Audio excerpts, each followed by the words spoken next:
Welcome to Lost Love Mystery, where a cheating wife gets left with nothing. Apparently, there was a thief who repeatedly broke into a Finnish man's cabin. The owner got pissed, so he bought some bear traps and put them across the inside of his cabin and left. He thought that the thief would be able to open the claws if he stepped on it. Well, the thief didn't get a chance. When the owner came back the next winter, he saw the thief dead on the floor with the claws around his crushed head.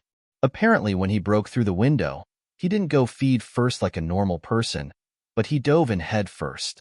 The owner called the cops, and they checked the crime scene out, and because the bear traps were inside his cabin, he didn't even get a warning. If they had been in his yard, it would have been a different story. I think it probably isn't the case that the thief dove in head first. It's probably more likely that he broke in at night and just tripped or stumbled and landed and hit his head on the trap and then died. But either way, holy cow. What a miserable way to go, having your skull crushed by metal spikes in a cold and desolate cabin out in the middle of nowhere. I have to wonder if this guy died instantly, or if he was screaming into an uncaring forest for hours until he died. I found my best friend's wife's secret social media account. She was sleeping with one of our other friends. I told my friend about it. He just kind of shut down. A few weeks later, he told me never to tell anyone I knew she was cheating or that I knew about the account. I would casually ask him how the two of them were every now and then. Always great. Every time I saw them together, they were a happy couple. 9 months later, he confessed he had lost everything they had to a gambling addiction. A year before, they both had cars that were paid off. He had sold them and leased new cars. The money he made selling them, he quote lost to gambling. Their savings and 401 Burmese shots were essentially gone, all lost on gambling. The condo they lived in was rented. They had essentially no assets. She immediately filed for divorce. They had no kids, similar incomes. Divorce was finalized without a mowing alimony. Her cheating was never brought up. She got all the furniture and pots and pans. He kept his secret hoard of gold coins. I don't know for sure, but I'm guessing it's at least $500,000 worth. The only thing that would make this story better is if this took place right before that giant climb in the prices of gold that happened a couple years ago. Oh, wouldn't that just be the cherry on top? If he screwed his wife out of her half of the savings, and then later on when he sold the coins per cash, they were up to like $400 or $500,000 value. Our next Reddit post is from Ashermort. Just a little background to start off. I was an exterminator for the better part of a decade and was only a few credits shy of a degree in entomology. Needless to say, I know my stuff when it comes to anything one might consider creepy or crawly.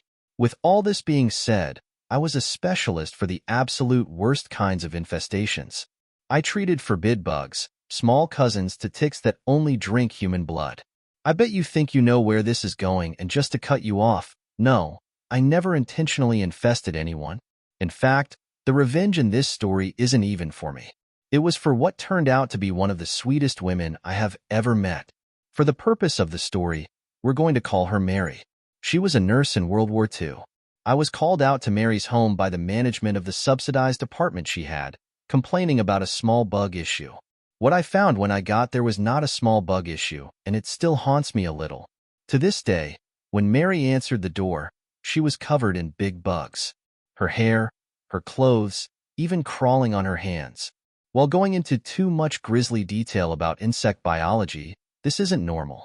Big bugs don't like touching human skin, and they don't hunt when people are up and moving. This is why the bed is the most prevalent place to find them, and thus the name. I immediately called an ambulance, waited on them to arrive, and warned them about the very real possibility that anywhere they took her would be in severe danger of being infested if they didn't do something to decontaminate her. The poor woman was suffering from low HB, that is anemia, and it was luck of biology that she hadn't gone into toxic shock from the number of bites she had received. When she was rushed off, after having to be hosed off, literally sprayed with a hose, and having her clothes taken from her in semi-private, revenge mode started.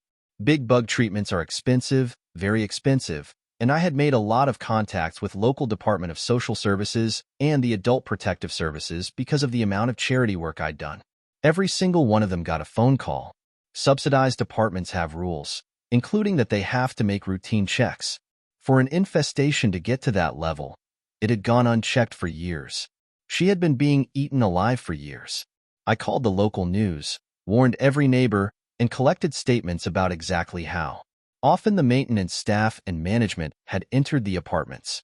Once DSS and APS was done, I urged every single person who was put in jeopardy of the infestation to file civil suits and recommended a lawyer I'd done some work for in the past. He was more than happy to take the cases as a class action lawsuit. By the end, I had the manager of the apartments arrested for elderly abuse and neglect, and the entire staff from the top down fired. They had been falsifying paperwork, saying they had been inside the apartment, performing routine maintenance, and generally scamming the government for services they didn't actually provide. I visited Mary for a while after that, checking in since it didn't seem like anyone else had in a long time. She was a wonderful person, and she never deserved to have to live like that. Her health recovered for a while, but time eventually came for her. I'll never forget her or forgive the people that allowed it to happen in the first place. Oh man, that story was as gross as it was satisfying. Our next Reddit post is from Lady Guillotine. Back in 2008, I was in my sophomore year of college at a pretty huge art school in New York. I was recently single, 26-year-old female and deaf, trying to mingle with a couple of the 20-something dudes in my classes. New singleness also meant I was looking for some girlfriends to have single ladies' night out instead of being the third wheel around the city. So I get a bit chummy with this girl in one of my classes, who I'll call Monica. After that 90s Brandy song, "The Boy Is Mine," a deep cut for you fellow olds. Monica is really talented at the same things as me, and we have a similar fashion sense. We even have pretty much the same hair and makeup. We hit it off really well and started hanging out around the city. A month or so into our new friendship, I just closed to Monica that I have the hots for. Nerdy glasses guy in our class. I tell her I've been a little shy about saying hi, but wanted to ask him out for a drink. She acts nonchalant about it all. This day in class, this hoe cannot stop gushing all over nerdy glasses guy and basically clinging herself to him. I'm like, yo, what the EFF to her? And she's like, what do you mean? All innocent? I probably should have just ditched that mess right then, but I was the naive and optimistic idiot. She hooks up with nerdy glasses guy and I'm like, forget him. One more time passes and we end up getting some drinks after class again. She asks me this time, who are you into these days? So I tell her I'm weirdly into no deodorant dude because his musk is kind of manly. This is true, but also a test. I have a feeling she's just a homewrecker looking to step in on every crush on my radar. Lo and behold, this moron Monica ends up hooking up with no deodorant dude a week later. I only found out because I actually got the nerve up to flirt with him and ask if he's seeing anyone. He says, Monica and I have a little thing that's new, or whatever. I was effing furious underneath the placid calm acceptance. Meanwhile, another dude in our class and I have become art brothers. I'll call him Burning Pisser. I'm not really into Burning Pisser in a hugging romantically way, but we hang out after class and work on art projects together. While shooting the breeze, he tells me his piss has been burning for a couple of days and he's probably got the clap again. For those of you who don't know, the clap is chlamydia. He's a real piece of work and constantly cheated on his girlfriend whenever they'd fight. Though he says they got into an argument, and he went and passionately hugged a real hot mess. And now his dick is sick. Oh, of course, I went ahead and asked Monica out for drinks that very night. I gushed about how Burning Pisser was so hot, and I wanted to date him and blah blah blah. I really made it sound like I was about to have all his babies. I knew this woman could not resist. Long story short, too late. She starts dating Burning Pisser pretty much immediately, like within days. So not only has she slid into my crush zone, but she's home-wrecking things for Burning Pisser's actual girlfriend. Look, he's no saint either, but he didn't go out of his way to steal my dudes. I'm getting the play-by-play from both sides, and it was too good. Monica tried to steal him away from his girlfriend one night by moving into his apartment without asking. She arrived with a suitcase of her belongings and started setting up camp in Burning Pisser's place. During the opportunity, he passionately hugs her like crazy, talks her into passionately hugging beneath an exit sign, and when he's done, has her suck his hugging apparatus. Hug to mouth. She tries to get into cuddle mode, but he's like, nope. Burning Pisser takes all her stuff out to his 5th floor balcony and throws it into the street. In the case, clothes, shoes, toothbrush, everything, including the clothes she'd been wearing before they passionately hugged. So she's screaming at him. He's throwing all her stuff, and then his girlfriend shows up. She starts punching Monica and pushes her out of the apartment into the hall, naked, and locks the door to fight with burning pisser next.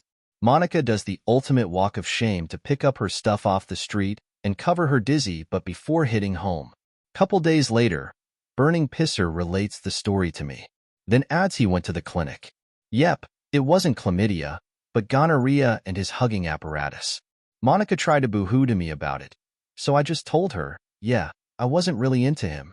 I just knew you'd passionately hug him if I said so, and I hung up. Not sure if she ever figured out where she got the clap though.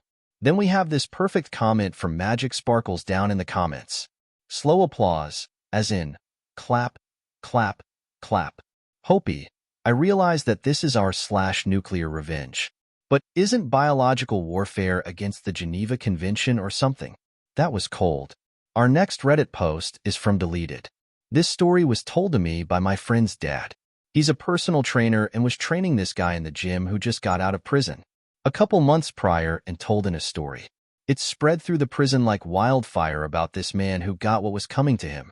A man was convicted for raping and killing 2 girls, a 5-year-old and a 9-year-old. He mutilated their bodies and traces of their DNA was found inside of them. This was the worst of the worst, and the other prisoners found this out within the first week of him arriving. The man was only serving life, but didn't get the death penalty. This angered the other prisoners who decided to take revenge. The prisoners started taking broomsticks from the janitor's closet, and after collecting a few, they went into a cell at night. No one knew how the doors opened, but it was said prisoners had connections with the guards. When the doors opened, the prisoners went into the guy's room, gagged him, tied him up, and proceeded to shove 14 broomsticks up his butt violently and forcefully. The body was found in the morning, bound and gagged. It was said that he'd bled out over a period of hours, a gruesome, painful death for someone who deserved it.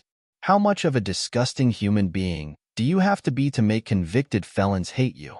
That was our nuclear revenge, and in case you're not aware, thank you for being part of this journey. Lost Love Mystery leaves behind unanswered questions, but it also teaches us the value of what we hold close. If this story touched your heart, let it remind you to cherish love, forgive deeply, and embrace the mysteries that life brings. Share your thoughts below.